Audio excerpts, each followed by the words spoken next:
ভরপুর নেশায় পরিণত ছিল, এখনও। এমনকি খালাসি যে আছেন সে এখনও নেশা অবস্থায় আছে, নেশা করে আছে, কথা পর্যন্ত বলতে পারছে না, দাঁড়িয়ে দাঁড়িয়েই ঘুমিয়ে যাচ্ছে। 2 ঘন্টা লেগেছিল ড্রাইভারকে এখান থেকে উদ্ধার করার জন্য। পা ভেঙেছে এবং পা একটা বড় গাছের সাথে আটকে গেছিল, যেটা আমরা জানতে পেরেছি। এখানে আপনারা দেখতে পারেন গাড়ির অবস্থা, কি অবস্থা, কিভাবে নেশা খেয়ে গাড়ি চালালে কতটুকু ক্ষতি হতে পারে। লাখ লাখ টাকার চাল এখানে রয়েছে, চাল ভর্তি গাড়ি। গাড়ির নাম্বার হচ্ছে WB65C2587, পশ্চিমবঙ্গের গাড়ি। আসামগামী ছিল হয়তো গাড়িটা, আসামের দিকে যাচ্ছিল। আপনারা দেখতে পাচ্ছেন এই মুহূর্তে, দেখছেন দর্শক এই অবস্থা। কিছু দূর গিয়েই আমরা আরও একটা অ্যাক্সিডেন্ট দেখতে পারবো। সামনেই আজকের দিনে 2টা মানে অ্যাক্সিডেন্ট হয়েছে, এইটা একটা, আর কিছু দূর গিয়ে মানে দমনপুরের পরে, মানে নিমতি আসার পথে দমনপুরের পরে আরেকটি দুর্ঘটনা ঘটেছে ঠিক এইভাবেই। ওটাও আমরা জানতে পেরেছি যে নেশার অবস্থাতেই হয়েছে। মানে এমন অবস্থা, আমি খালাসির পাশে গিয়ে চিল্লাচিল্লি করলাম, খালাসি মানে এমন নেশার অবস্থায় আছে সে শুনতেও পাচ্ছে না। এই মুহূর্তে আমরা আছি নিমতি ফাঁড়ির পাশে। আসুন আমরা চেষ্টা করব খালাসির সাথে জেনে নিতে বিষয়টা কোথার থেকে কোথায় যাচ্ছিল।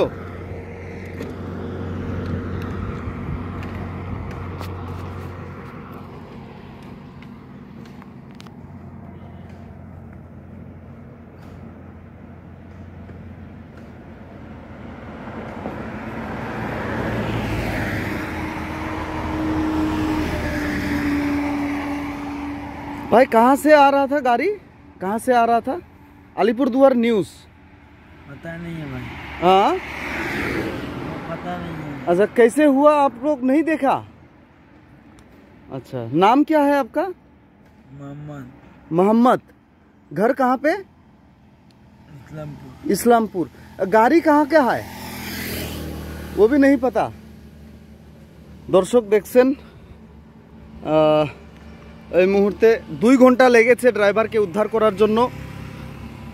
মানে নেশায় পরিপূর্ণ, এখনও নেশা ভাঙেনি। এখন সময় প্রায় 11টা, সকাল 7টার সময়ের ঘটনা আপনারা দেখতে পাচ্ছেন।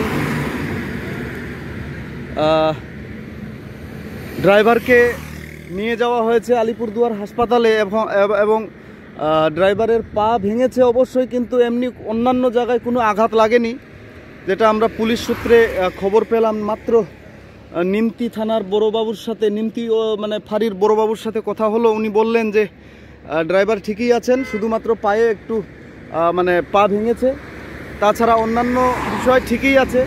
কিন্তু নেশার বিষয় এখনও তাকে মানে ইনভেস্টিগেশন করে দেখেনি যে কতটুকু নেশায় ছিল, কি ধরনের নেশায় ছিল। মনে হচ্ছে মানে গন্ধবিহীন নেশায় তারা ছিল, কারণ গন্ধ পাওয়া যায়নি, অথচ নেশায় তারা। তো আপনারা বুঝতেই পারেন বিনা গন্ধের নেশা কি নেশা হতে পারে। মদ খেলে আপনারা বুঝতে পারবেন মদ খেয়েছে, কিন্তু মদ ছাড়া আরও অন্যান্য বিভিন্ন জিনিস রয়েছে, বিভিন্ন নেশার দ্রব্য রয়েছে, যেগুলো ব্যবহার করলে গন্ধ পাওয়া যায় না। ঠিক সেই ধরনের নেশাই করে তারা গাড়ি চালাচ্ছিল এবং লাখ লাখ টাকার ক্ষতি আজকে মালিকের গুনতে হবে আগামী দিনে। কারণ গাড়ি এই অবস্থায়, যে অবস্থায় পড়ে রয়েছে, ড্রাইভারের চিকিৎসার ভার এবং জিনিসপত্রর ক্ষয়ক্ষতি এবং গাড়িগুলো উদ্ধার করার যে ক্ষয়ক্ষতি, সেগুলো তো মালিককে বহন করতেই হবে। নমস্কার, আপনারা দেখছেন আলিপুরদুয়ার নিউজ।